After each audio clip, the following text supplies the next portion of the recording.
Hello అండి, ఇక చూడండి మినపప్పు అయితే శుభ్రం కడుక్కున్నానండి. మినపప్పు అని జొన్న రవ్వలాగా ఉంటది కదండి అది. ఇక చూడండి శుభ్రం కడుక్కున్నాను. దీంట్లో కొంచెం రాళ్ళు లాగా ఉంటది కండి, ఇసుకలాగా.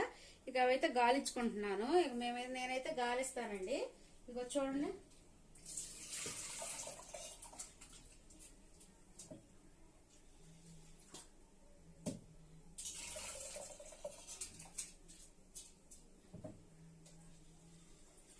నాకు ఫస్ట్ లోనైతే రాకపోయేదండి ఇలా గాలించుకోవటం. ఇక తర్వాత నాకు ఇక అలవాటు చేసుకున్నాను. ఇక ఇలాగైతే ఫైనల్కి వచ్చాక ఇక ఏదైనా ఇసుక కానీ రాళ్ళు కనుకుంటే వాటిని పారపోసుకొని శుభ్రం మిక్సీ పట్టుకోవచ్చండి.